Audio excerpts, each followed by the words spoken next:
Okay, tonight we're going to continue with some HTML styles. If you remember in my HTML basics class, or in my HTML basics video, I uh, I told you that there was more than one way to do the styles, and tonight we're going to talk about another way, and maybe we'll get into yet another way. We might continue it. We might finish the whole thing tonight, or I might drag it out a little bit more. Okay, so here's the script to the HTML that we're looking at now. You guys will remember this is the exact same one that we built in the basics video. So if you don't know how we got this, then go back and look at the basics video, and you'll be fine, right? So okay, so we got this. And you notice how here we have these what we're calling inline styles, right? Because it's in each single line. Now the problem with this clearly is that if you want to change this, you have to change it in all 6 places, right? If I want to change this from blue to green, or if I want to change, something, or if I want to add something, I have to change it in every single location. That's a little bit error prone and a little bit tedious, right? So there's actually a better way to do this. If you define your styles in your header, and this is called a style block, I think, and I believe this is called block styles. It may actually have another official name, but this is the way I remember it as being block styles or header styles, right? So let me just show you essentially how it works. You define a style block. Now remember, I said this is inside the header, right? So you've got the opening head tag, and the closing head tag, and you got the title in between. So I'll just put this right under the title. Okay. So I'm going to have a style tag, style, and anything that goes in between there is a style. Now I want to show you. Notice how none of the hello worlds have any styles to them, right? So just show you how this works. Let's say I want to do H2.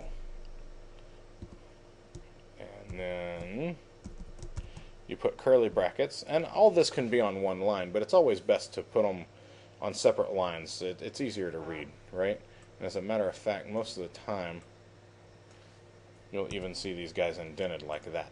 So I got curly brackets, and now all you got to do is put whatever you would put inside here, inside the style, up in here. So let's say we want a background color.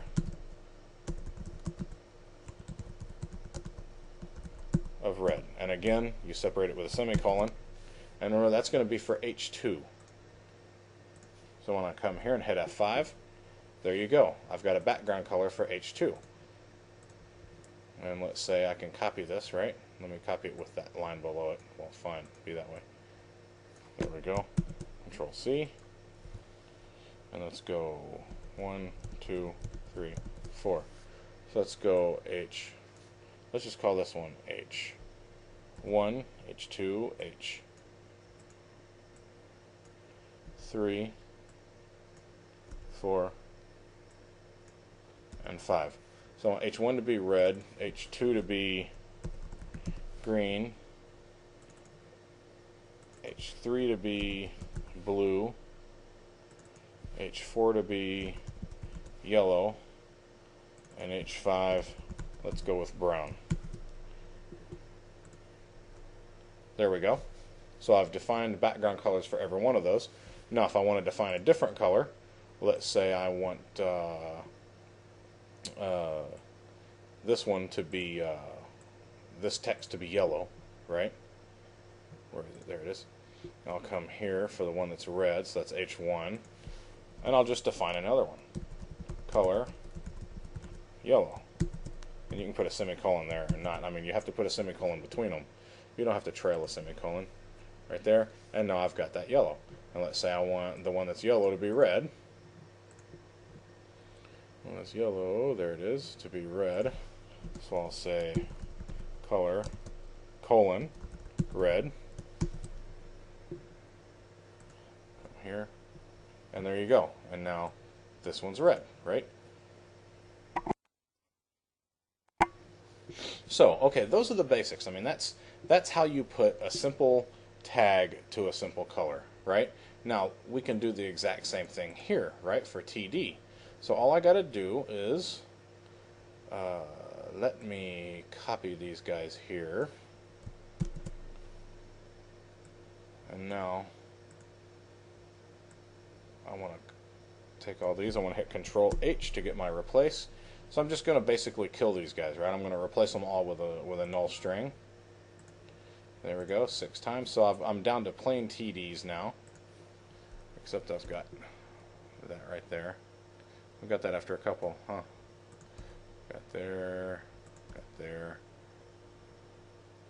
got that one, got that one, got that one. Huh. Oh well. Okay, so I'll save that real quick. Now, I've got all of my H's taken care of. Now, you notice how I removed these, right?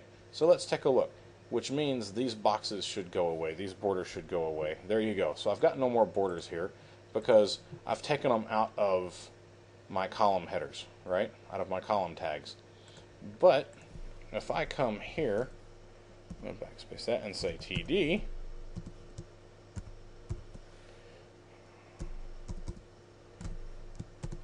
and then paste those guys in there that I had before. You don't have to put them on separate lines, but it's easier to read. And look at that, now I've got my columns back. So now, and this is the joy of this, right? Now if I want to change this to, if I want to change the border color to yellow, I can change all of the border colors in one single place, right here, right? If I want the border to be 10, my word, that's going to be big. I can make the border 10 all over the place, and I don't have to worry about it, right? So that's the joy of having header styles or block styles, right? That you can define all of your styles at the top of the page, in the header, inside these style tags, and then anything inside of here that matches that, so any TD or any H5 or any H4 will automatically show up. I mean, will automatically inherit those styles, right? Now, you can do other things as well. Let's see here.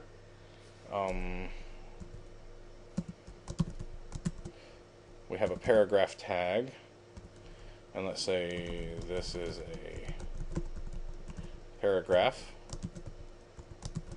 Okay, so I've got a paragraph there.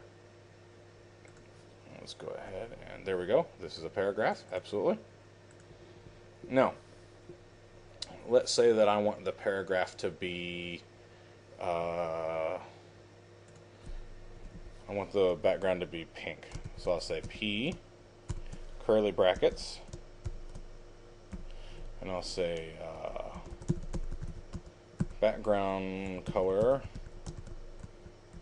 pink, not ping, pink. Semicolon. There we go. Come here. And that, there we go. Now that's pink, right? So, as well, I can define, you notice how every one of these goes all the way across, right? So I can define a width. I can say width is 50%. That's 50% of the page, right? So there you go, I've got 50% of the page. And I can do the same thing with these guys up here, right? I can say width is 50% for this guy, and for this guy, and you can see I get two that are smaller. And I could go down and do the other one, just to say that we can.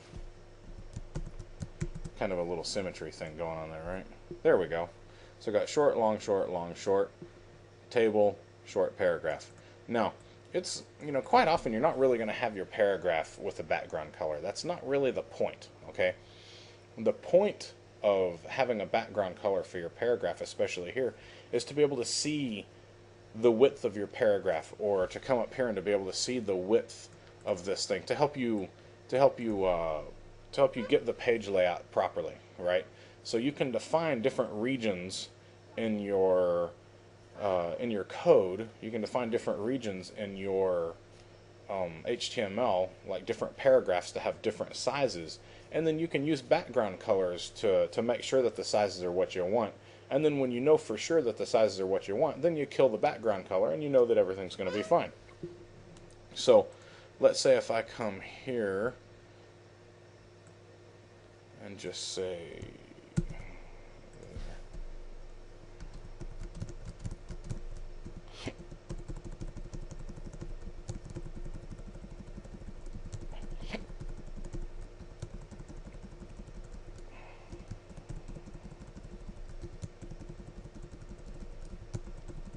okay, and a period. That's a run-on sentence if I ever saw one, right? Now I come here and you see how it's all crammed in this one little section. And that may or may not be what you're looking for, right? You may want to make the paragraph, 75%, or let's say 70%, so I don't have to type 2 characters. So I come here, so I made it a little bit longer. Did I? No, I didn't. The 50 paragraph, there it is. I want that to be 70%. There we go, that's a little bit longer. So I got that a little bit longer, right? Okay, so the question also comes up, what happens if I have this paragraph that I want to have a pink background? Let's just say for argument's sake that I want to keep the color, right? And I've got another one that I want to have a yellow or some other background, or maybe no background at all, right? Well, if these guys, if all of the paragraphs are going to have this background color, how can I have more than one paragraph that doesn't look the same? Well, that's actually pretty easy, and it's going to introduce what we call classes, okay? And for those of you that have done other types of programming, you know what classes are. So, what a class is you specify it as dot, let's say, P2, right?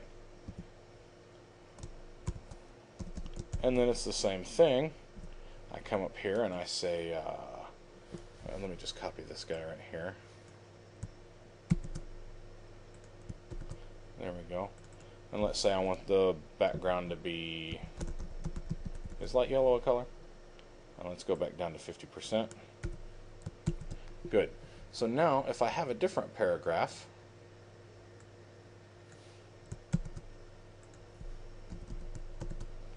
right there, all I have to do is specify the class equals P2. And so that one will automatically inherit from the class P2 instead, get over there, from the class P2 instead of from the regular default paragraph tag. That's what should happen anyway. There we go. Excellent. Yay, I love it when a plan works. So what we're looking at here is, if you look at these styles, we have a paragraph. Any paragraph tag that's not assigned to a class is going to get this default paragraph style.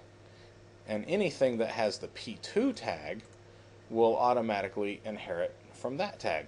And the way we've done it here is, this is just a regular class, okay? So anything can inherit from this class, okay?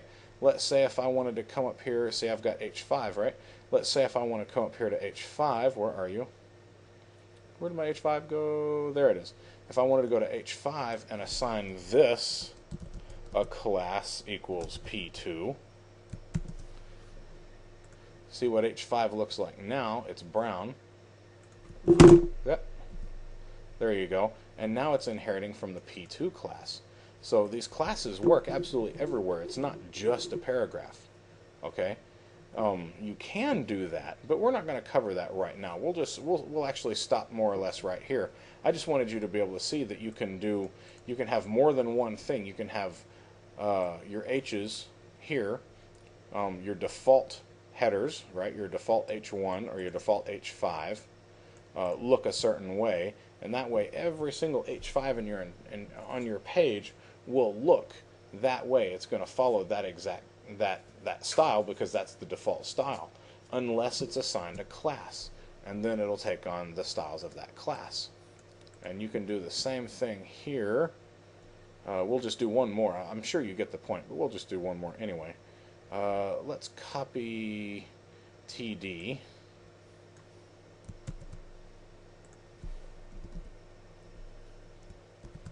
There we go.